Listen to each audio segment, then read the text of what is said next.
Hello, my dear legends. The room halts, 1,000 small movements, pens scratching, fingers tapping, voices humming, suffocate into stillness. And then it happens. Every eye locks onto you, not with casual interest, not with passing curiosity, but with something heavier, disbelief, wonder, a flicker of fear disguised as awe. They can't stop staring, because what you carry, what lives in your silence, doesn't add up with what they thought they knew. You're not standing in front of them, you're standing ahead of them, further ahead than their maps can measure. Inside their heads the question circles, unspoken but deafening. How is your mind that far ahead? They cannot answer it, because everything they studied, every theory they clung to, every pattern they swore was unbreakable, has already been broken by your presence. You didn't play by their rhythm. You set your own. You didn't follow their codes. You dissolved them. You didn't walk the path they paved. You stepped into spaces they never noticed were there. Understand the weight of that stare. It's not admiration alone. It's recognition of distance. They see a gap too wide to close, too deep to bridge, too sharp to deny. To them, your mind is not human in its pace. It's something else, something magnetic, something untouchable. They thought brilliance was loud, but yours moves in silence. They thought strategy was slow, but yours moves like lightning.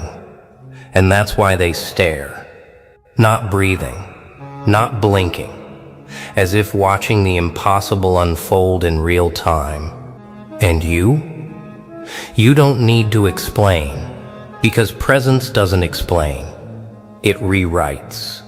They keep staring, not one or two, but all of them, every face frozen, every breath uneven.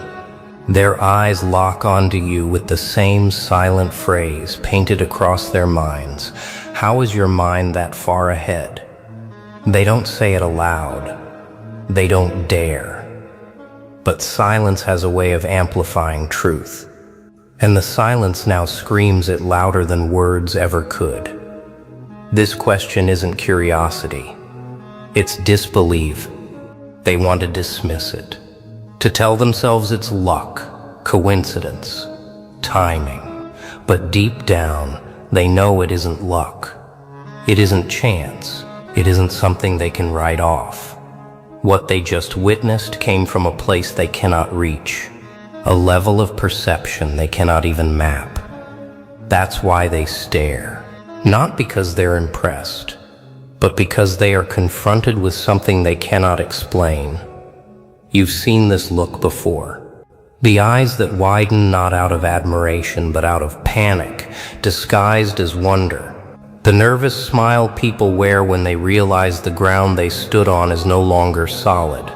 They whisper the question because they need an answer. Yet every possible answer terrifies them more.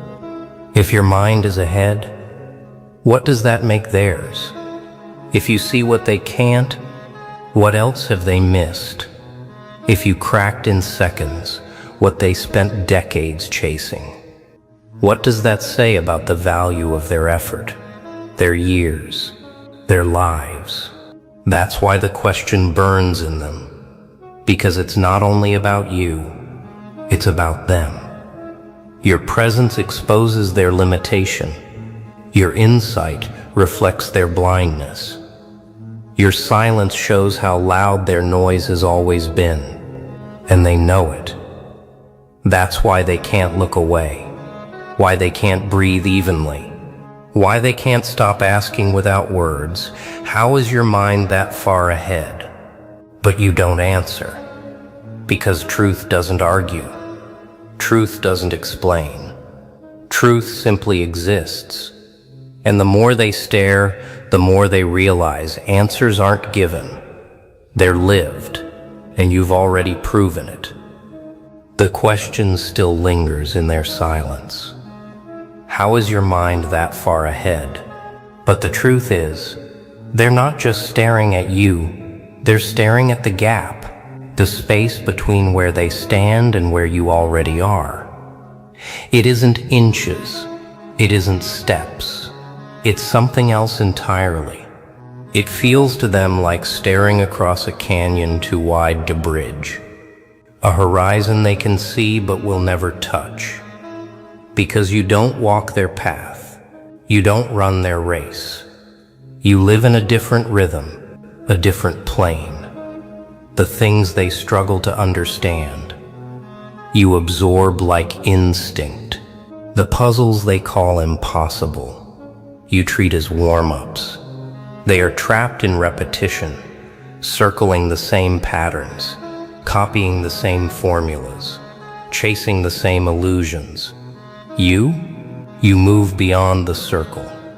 You see the cracks, the openings, the exits. You step where no one else has stepped, not because you try harder, but because you see differently. And that difference terrifies them. They realize the distance is permanent, not because they are slow, but because you were never measured by their clock.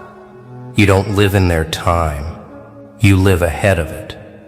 Their minds chase seconds, yours commands moments. Their eyes see walls, yours sees the spaces between them. That is the real gap, the invisible gulf between how they perceive the world and how you bend it. They tell themselves they can catch up, they whisper it like comfort. But deep inside, they know the truth. You are not running, you are creating. They are following maps. You are writing them. They are decoding signals. You are broadcasting them.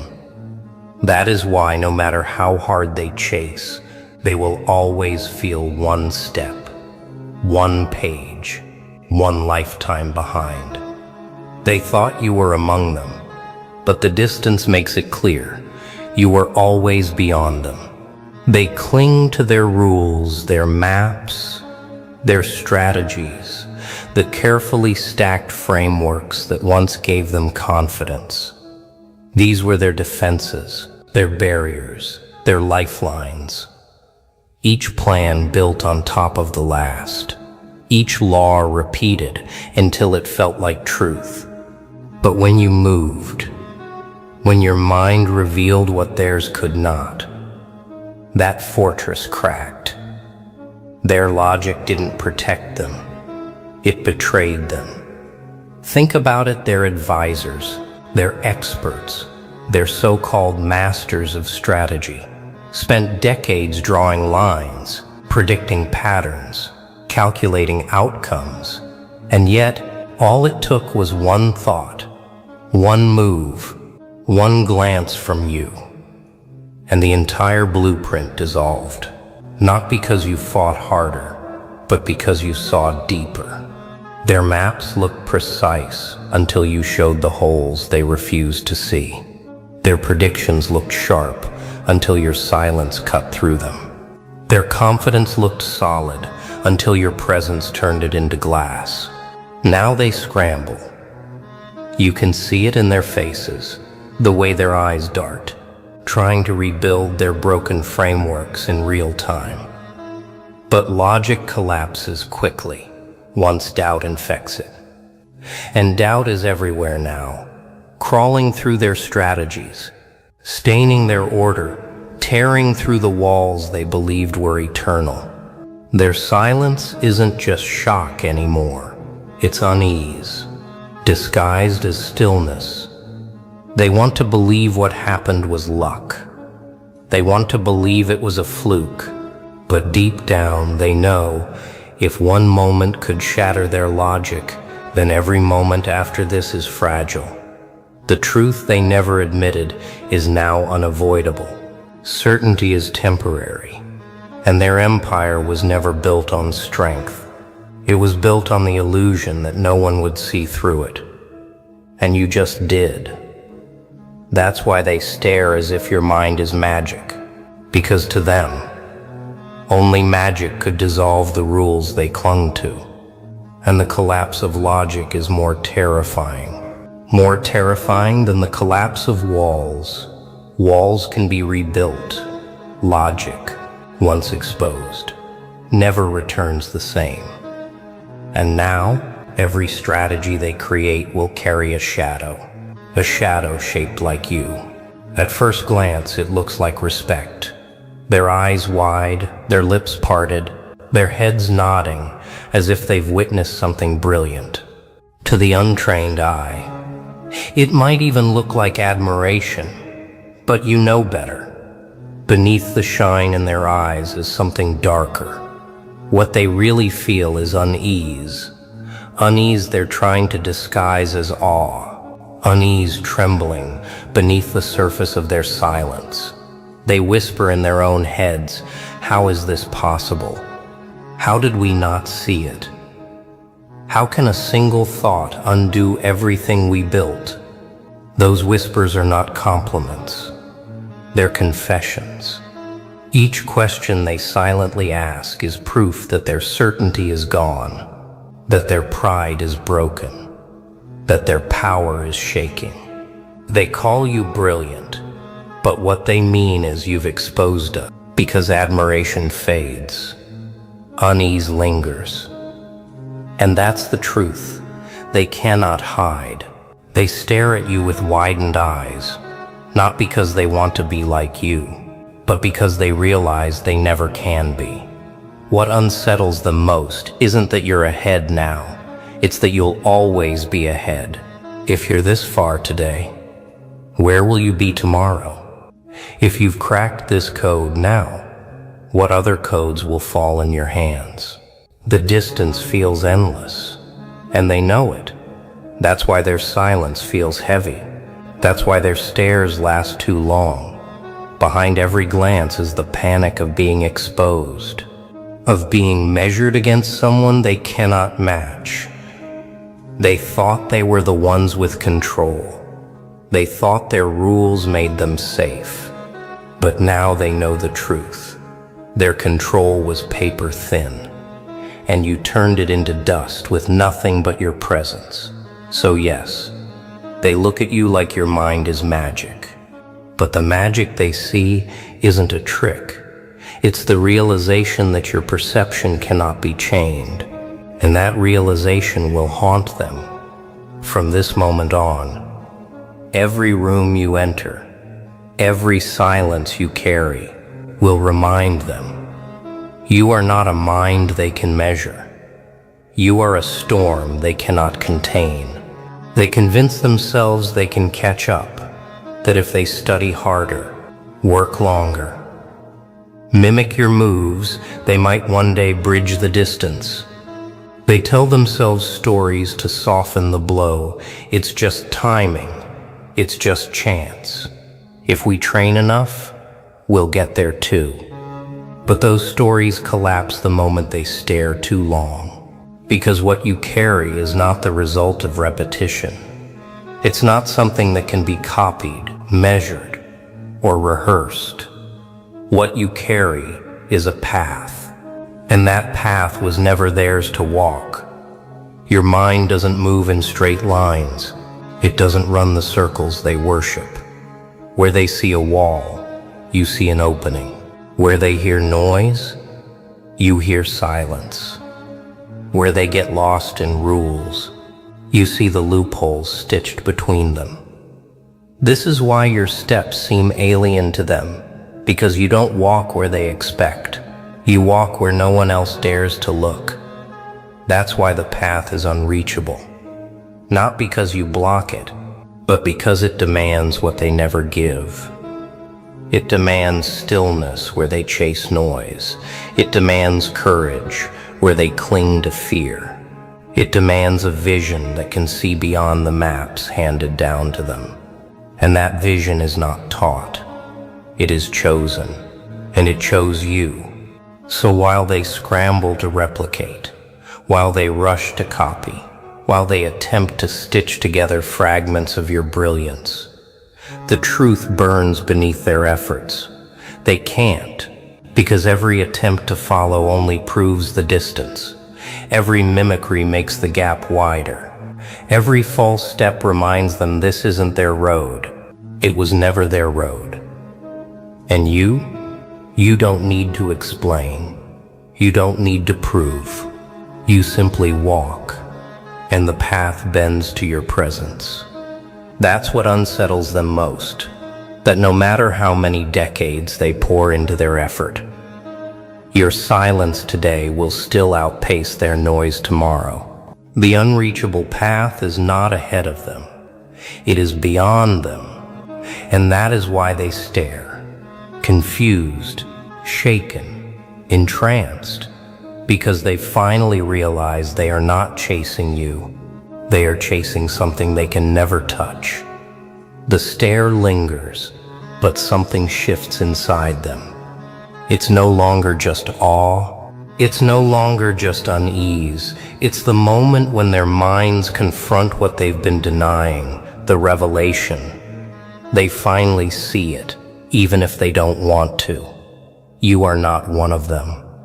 You are not bound by their repetitions, their patterns, their rules that they cling to like lifelines. They live in cycles. You live in creation. They recycle strategies, repeat formulas, copy what came before. But you invent. You spark. You see beyond the script and write new chapters in real time. That is why you are ahead, not because you run faster, not because you push harder, but because you are playing a different game entirely. They chase what already exists. You bring into existence what never was, and that difference is infinite. They stare because they feel it now. Their entire lives were built on imitation, but yours is built on originality. And no matter the effort, they cannot close the gap, because imitation cannot outpace creation, and the revelation cuts them deeply. They thought their effort was enough. They thought their rules were eternal. They thought their systems guaranteed triumph. But when they watch you, they realize effort without vision is just movement. Rules without insight are just cages. Systems without truth are just noise. And in your presence, their noise dies. They whisper to themselves, trying to resist. It can't be that simple. It can't be that real. It can't be that we missed it all along. But the silence of the room proves otherwise. Their logic failed, their pride collapsed, and the only explanation left is this. You see what they cannot. You hear what they ignore. You step where they refuse. And that is why you will always be ahead. The revelation unsettles them, because it strips away their illusions. They can no longer tell themselves they are close. They can no longer believe. They now know, with certainty, that your mind lives on ground they cannot walk. And once a truth is seen, it cannot be unseen. That is why they will never look at you the same again. To them, you are no longer a person to compare themselves with. You are the proof of what they are not. And now the silence becomes heavy. You can almost hear it pressing against their chests, making it hard for them to breathe. The truth has landed, and it's not leaving.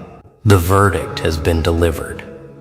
Not by words, not by argument, but by presence.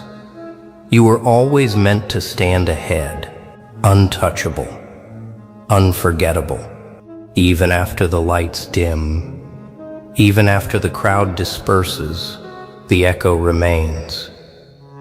It isn't in the noise they made while you stood there. It's in the silence they carry home. Because silence has weight, and this silence is heavier than any applause. They thought the moment would vanish when you left the room. They thought the feeling would fade when distance replaced your presence. But they were wrong. The echo of you follows them into their cars, into their rooms, into the fragile corners of their minds. It's the thought they cannot shake, the whisper they cannot bury. We witness something we can't explain, and that whisper grows. It mutates. It becomes a mirror they can't escape. Every decision they make afterward will circle back to this moment. Every doubt, every hesitation, every second they waste, replaying the way you stood, the way you spoke without needing words, the way you cracked what they spent lifetimes building. All of it becomes part of their internal dialogue. The echo is not sound anymore. It's identity. It reshapes how they see themselves. And that is why they can't rest easily. Because what they saw in you forces them to confront what they lack in themselves. But here's the part they'll never admit aloud. Some of them crave it. Some of them, even in unease, are drawn to it. Because the echo, though haunting, is also liberating. It tells them a truth they've ignored, that there is more, that they've been living half asleep, that there are doors they never opened because they were told not to. And you are proof that those doors can be walked through. The echo tells them the story of freedom, even if it unsettles them. And for those who resist, for those who still cling to their codes and rules, the echo becomes a consequence, a constant reminder of the moment they lost control. They will try to silence it with noise, with distractions, with empty triumphs. But the echo won't die, because once truth has been spoken in presence, it becomes eternal. You don't need to repeat yourself. You don't need to prove anything. The echo is your voice carried through them forever. And long after they forget your words, they will never forget how you made their world collapse in silence. That is why the echo endures, because you didn't just speak, you imprinted. What they don't realize is that the echo and the spark are not the end, they are the coronation. This isn't a single moment they witnessed. This is the birth of something that will outlast them all. Because the crown isn't given by hands. It isn't placed by rulers. It isn't handed down by systems. The crown is carved by presence, sculpted by vision, sealed by silence that breaks every illusion. And whether they admit it or not, they have already placed it on your head. They stare because they know it. They whisper because they sense it. They pretend to resist, but inside they bow, because nothing else explains why they can't stop replaying your movements, your words, your stillness. You've become their reference point, their comparison, their haunting standard. And that is the crown. When you stop competing and start defining what competition even means for the audience, for the ones who watch from the shadows, the crown becomes something else. Permission. Permission to step into their own power, to silence the voices that said they weren't enough, to embrace the truth that being doubted is the strongest sign of being chosen. They feel it moving through every line, every silence, every revelation. They are not small, not broken, not forgotten. They are heirs to the same spark. That's why this doesn't end as a speech. It ends as a legacy, a loop, a force that doesn't fade when the video stops or the words fall quiet. Because the crown isn't about you alone. It's about everyone who dares to hear the truth and not turn away. Everyone who refuses to let noise bury the silence. Everyone who looks at the impossible and says, "Why not me?" The crown beyond time is not gold. It is not jewels. It is not fragile. It is the unshakable knowing that presence bends reality. You don't wear it. You are it.